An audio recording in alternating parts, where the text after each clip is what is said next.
Et là, j'ai vu ma femme. Je l'ai repérée. Je l'ai appelée. Effectivement, j'ai prié, mais ce n'était pas la volonté de Dieu. 2-3 semaines, 1 mois, elle m'a donné sa réponse qui était négative. Vraiment, il était choqué. Il était choqué, mais bon, moi, ça ne me disait absolument rien.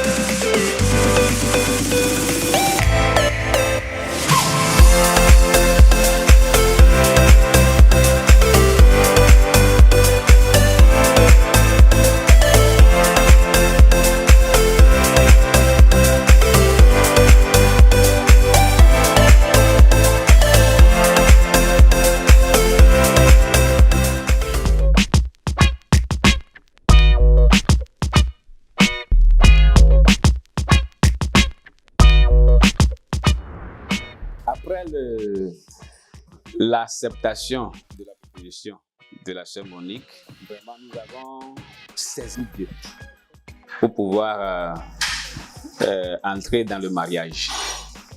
Et étant donné que nous sommes des vrais enfants de Dieu, nous n'avons pas voulu nous rebeller, faire quoi que ce soit dedans. Nous avons commencé par prier. Nous avons sérieusement prié. En tout cas, moi, par la grâce de Dieu, j'ai beaucoup jeûné aussi. Et franchement, Dieu a ôté les barrières humaines, les barrières dénominationnelles impossibles. Et nous avons respecté toutes les étapes dans le processus du mariage. Et le mariage a été bien fait.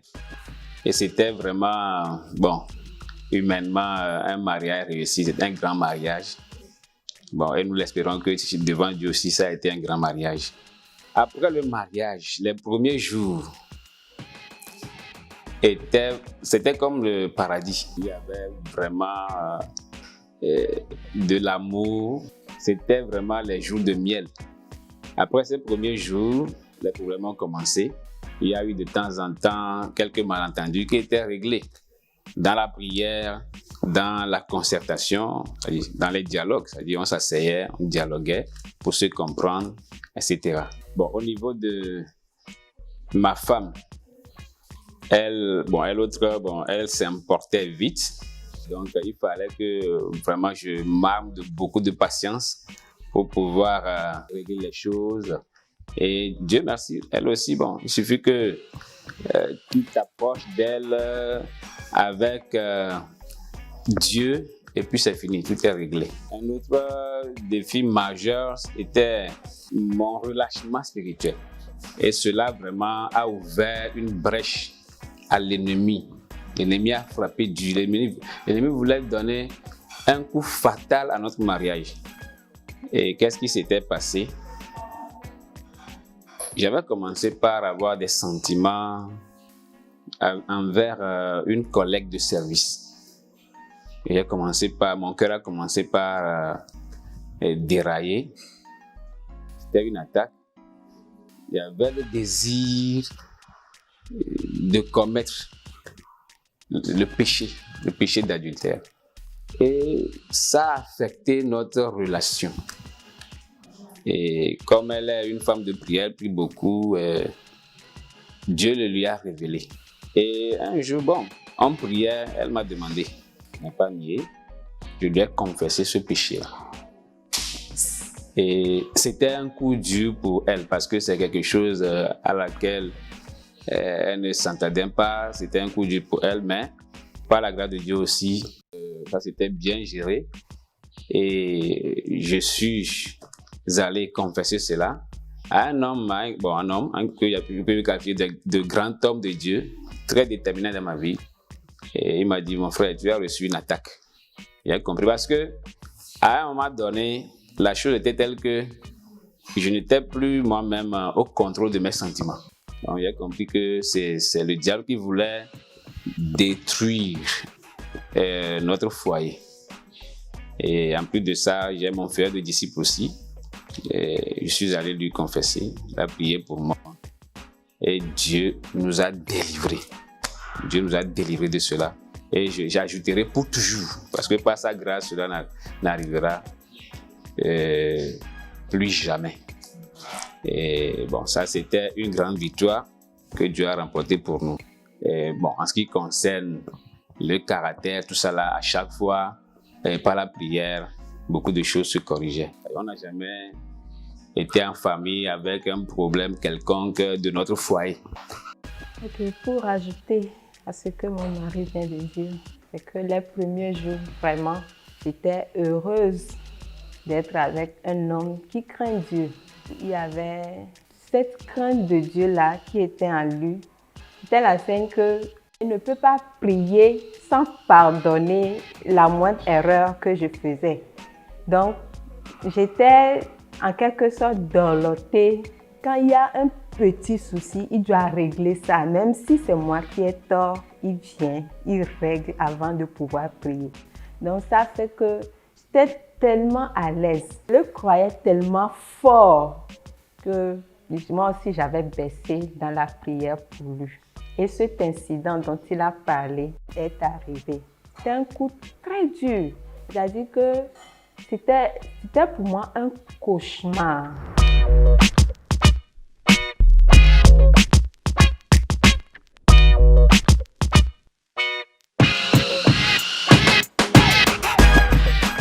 Je bénis le Seigneur pour ma femme parce que c'est une femme vraiment, une femme vertueuse, une femme qui est formidable dans l'art culinaire, dans la cuisine.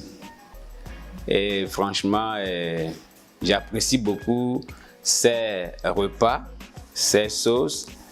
Et pas moi seulement, mais mes frères en Christ, bon, tous ceux qui viennent chez nous, vraiment l'apprécient par rapport à cela. Et je prie que le Seigneur l'aide à garder cela. Et c'est un talent qui peut être aussi mis au service du corps de Christ. Parce que de temps en temps, on organise des choses, il faut servir de la nourriture. Et souvent aussi, quand on se rassemble dans des lieux de prière ou bien quelque chose, spontanément, elle se lève pour aller servir à la cuisine. Et je bénis le Seigneur pour ce talent. Et aussi, il faut dire qu'elle est une femme de prière. Une femme de prière. Et je me rappelle que pendant nos fiançailles même, elle vraiment insistait qu'on prie beaucoup, qu'on se rencontre au lieu où nous prions, qu'on fasse des retraites, tout cela. Elle a gardé cela même dans le mariage. Elle allait prier seule. Et cela nous a fait beaucoup de bien. Vraiment, je souhaite vivement et je prierai qu'elle garde cela. Et ce qui me fait beaucoup de bien encore, c'est le soutien qu'il m'apporte dans le ministère spirituel. Parce que par la grâce de Dieu, le Seigneur nous a appelés à le servir. Et à chaque fois, si même je dois faire une veille de prière avec certains frères, tout ça là, elle m'accompagne aux veilles de prière, dans les réunions. Elle est souvent avec moi. Et bon, à la maison même, elle me rappelle les choses que nous devons faire. Elle me demande que nous puissions prier pour les choses, etc. Et je bénis le Seigneur. Et je crois que son soutien vraiment capital dans ma vie pour mon succès dans les choses. Au-delà de ça aussi, elle est une femme qui se bat parce qu'avec son diplôme, elle a eu à travailler et beaucoup de contributions. Elle a apporté beaucoup de contributions à la suivi de notre foyer, contributions financières et tout. Sa contribution a apporté énormément à notre foyer.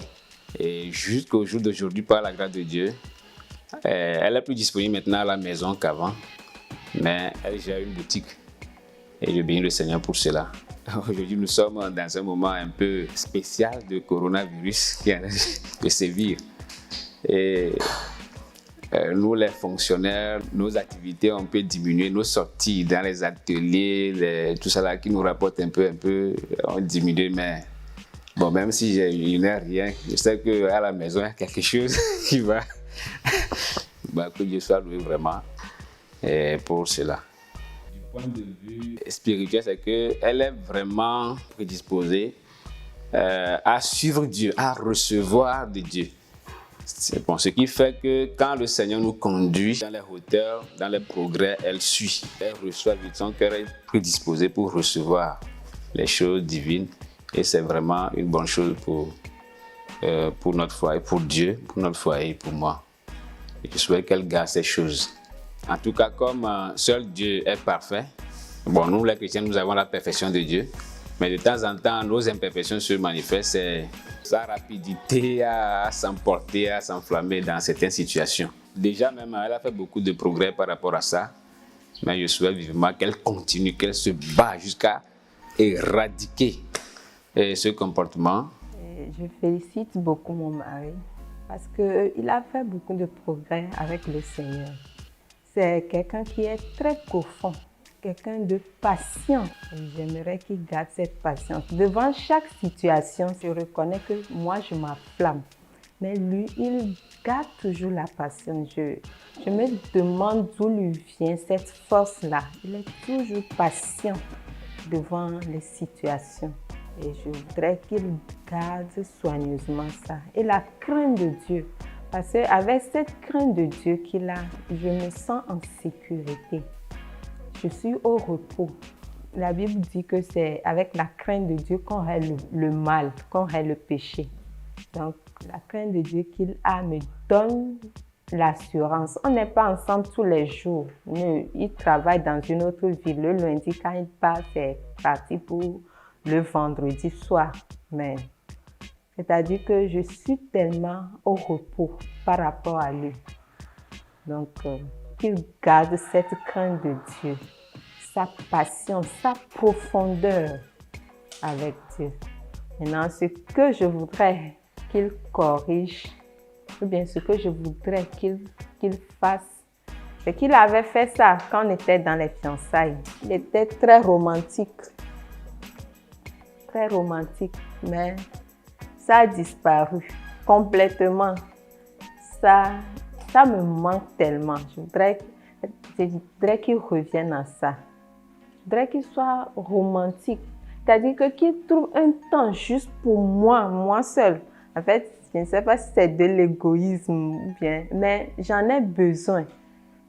Un temps, lui et moi, seuls. On est ensemble, on discute, on parle. Bon, j'ai besoin juste de ce temps. Sinon, à part les autres choses qu'il fait, c'est bon. Mais ça me manque. Il n'a qu'à développer cela. C'est très important.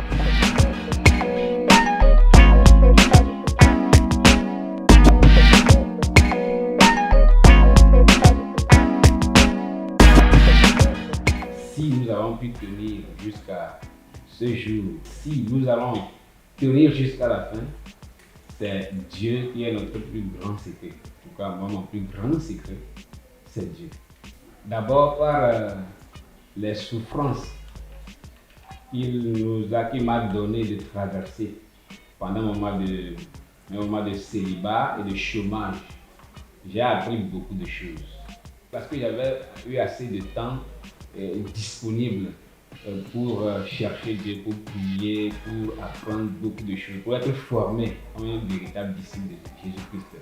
Donc j'ai appris la crainte de Dieu. Je reviens un peu pour dire, là je suis en train de parler de Dieu le Fils. Pour dire que mon péché c'est Dieu, le Père, le Fils et le Saint-Esprit. Par le Père, j'ai appris la sagesse, la crainte de Dieu. Par le Fils, j'ai appris comment on porte la croix pour mourir pour moi.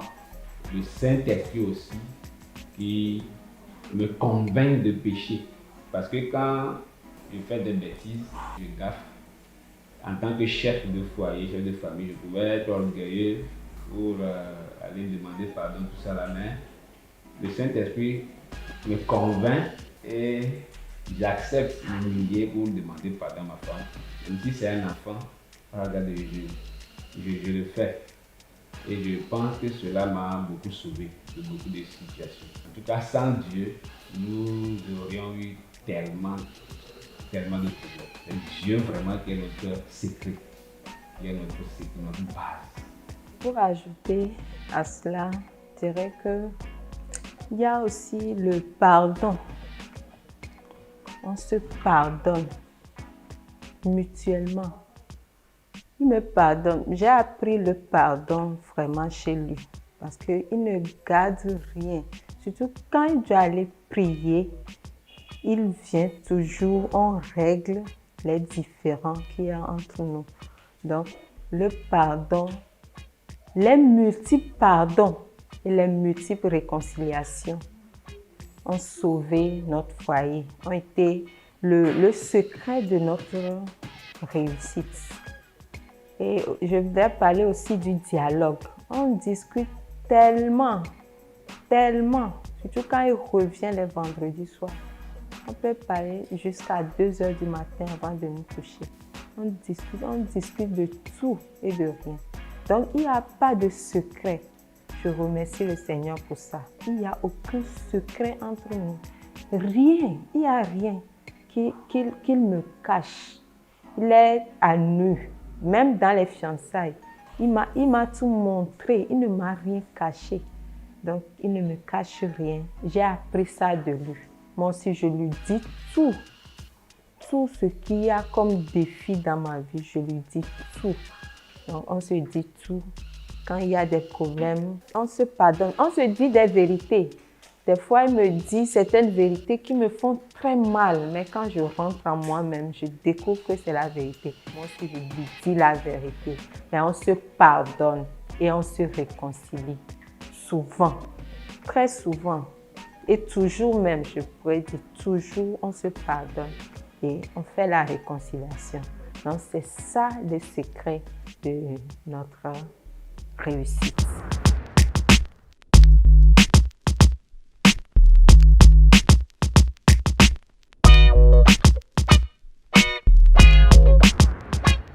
Bruno, mon amour, et à chaque fois que je te vois, je vois la fidélité de Dieu. Tu es la réponse à ma prière. Je suis tellement à l'aise avec toi. À tes côtés, je me sens en sécurité. Je suis juste comme un poisson dans l'eau. Je n'ai aucune crainte. Je n'ai aucune peur. Je suis comblée. Je suis une femme heureuse. Et je t'aime. Je t'aime. Et je t'aimerai toujours. Monique, ma chérie et mon amour, tu demeures cette belle jeune fille-là que Dieu m'avait montrée depuis 2009. Tu n'as pas changé. Quand je te revois, je vois toujours cette belle jeune fille-là. Et mon cœur languit. C'est-à-dire, je ressens encore dans mon cœur cet amour-là dont je t'avais aimé depuis ces temps-là. Franchement, c'était un amour, comme les gens du monde les qualifieraient, un amour fou, humainement parlant, mais trempé dans l'amour divin. Et jusqu'aujourd'hui, cet amour demeure. Et je confesse que je suis toujours heureux de t'avoir comme femme. Je suis très comblé de t'avoir, toi Monique, comme ma femme, la mère de nos enfants. Je suis vraiment béni. Je ne te mérite pas en réalité, parce que tu es vraiment une perle. Beaucoup en témoignent, beaucoup en parlent. Que Dieu te bénisse, je te bénis aussi. Et je t'aime, je t'aimerai. Et je paierai le plus grand prix possible que Dieu me donne de payer pour que ce jour-là, ensemble, nous puissions nous retrouver dans les bras du Père. Mais avant cela, je t'aimerai et je t'aimerai avec cet amour divin qui demeure et qui survivra bien, qui peut survivre toutes les épreuves de la vie. Cet amour qui ne faiblira pas, l'amour de Dieu. Je prie que la grâce du Seigneur le fasse pour nous. Amen.